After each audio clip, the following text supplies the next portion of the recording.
It's like I'm constantly scanning with that tiny bit of sight I've got to create a picture of what's around me. You're a good boy today. Yes, you are. Life has been getting harder for Catherine Rosa.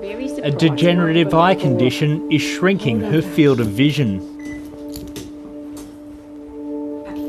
Before I open the front door, I take a huge breath and go, we can do this, because it's terrifying. It's really easy to get lost. Good boy. Catherine receives NDIS funding covering a range of supports, including her guide dog and physical therapy. Got your uniform on? But she believes her current plan is grossly inadequate and is trying to increase it. The NDIS has just been absolutely bloody terrible. It's just been completely demoralising and demeaning. Oh, is this the steps yet? Yep, steps. Okay. Up you go. Oh, they're so terrible, these steps. Catherine's house is full of hazards and she's had repeated falls. Oh my goodness. Yeah, I keep banging my head there, and that's like the towel, where I pulled the towel rail off Kate when I fell out of the shower there. I have lots of accidents in my bathroom, and the OTs have recommended different changes for it. The National Disability Insurance Agency is refusing to modify the bathroom, arguing it is not value for money and may not reduce the risk of falls, instead suggesting cheaper fixes. The response was that she put a chair in her shower, that she uses a long cane, that she has sticky dots. And if they had seen her shower, they would understand a chair, a long cane and sticky dots are not going to help. I think it's a disaster. I think it's a disaster for Catherine and the people who love her. I think it's undermines public confidence. Now, I haven't seen all of the logic of the agency, but on its surface, it would take me about 6 seconds to think that Catherine is in the right.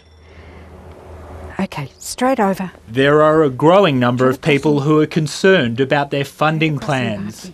There are about 4,400 legal disputes before the Administrative Appeals Tribunal. Spending on corporate lawyers by the National Disability Insurance Agency is skyrocketing, with more than $40 million paid over a 10-month period.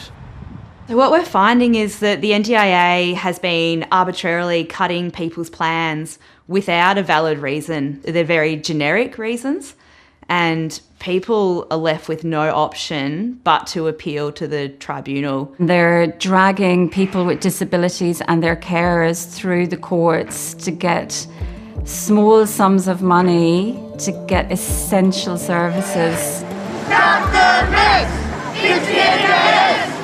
More than 500,000 Australians rely on the NDIS at a cost of $30 billion a year, and that's expected to rise sharply. The future of the scheme became an election issue, with Labor campaigning on concerns harsh funding cuts were being made that couldn't be justified, something the coalition rejects. There is no more important issue in this election than defending our NDIS. Number one issue.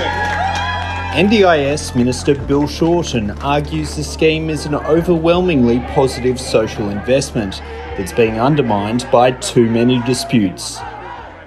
But frankly, I've been appalled at some of the needless hardship, the bureaucratic stupidity, just the plain unfairness where people with very clear cases are being forced to go through weeks, months, years of stressful litigation and argument just to get modest, decent support.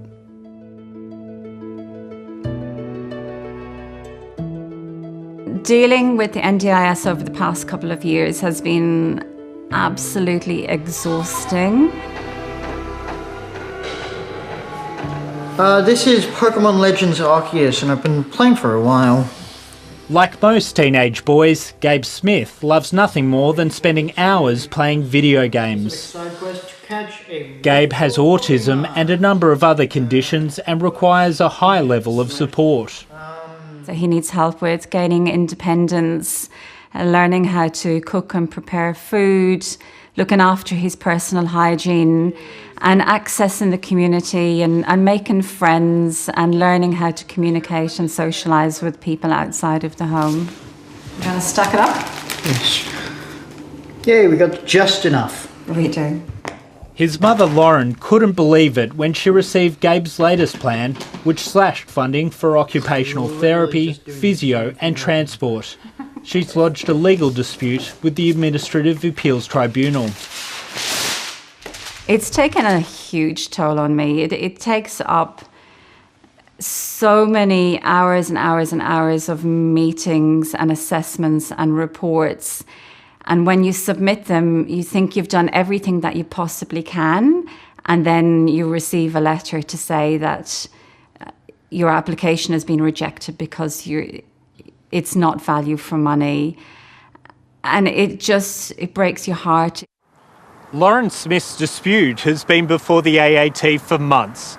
Shortly after 7:30 contacted Bill Shorten's office and the National Disability Insurance Agency, Lauren says she was offered a settlement which gives her son Gabe access to therapies which had previously been refused. In a statement, the agency said it couldn't comment on individual cases still before the tribunal. I just want to say to Lauren and her precious son Gabriel that you shouldn't have had to go through this, in my opinion.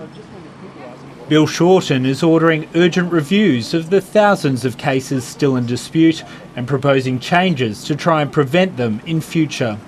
I want to blitz the legacy cases sitting at the AAT. Secondly, a better conciliation process without lawyers. But most of all, if we can make more transparent initial decisions, set the plans up right, then I think we can starve this litigation bin fire of the oxygen of anxiety, insecurity and opaqueness. Back in Tasmania, Catherine Rosa is still fighting for the support she believes she desperately needs. An internal review by the NDIA has also rejected the need for the home modifications. Catherine is now planning to take her case to the AAT. It's important that my home is the one place in this world where I can feel really comfortable and safe and I don't have accidents.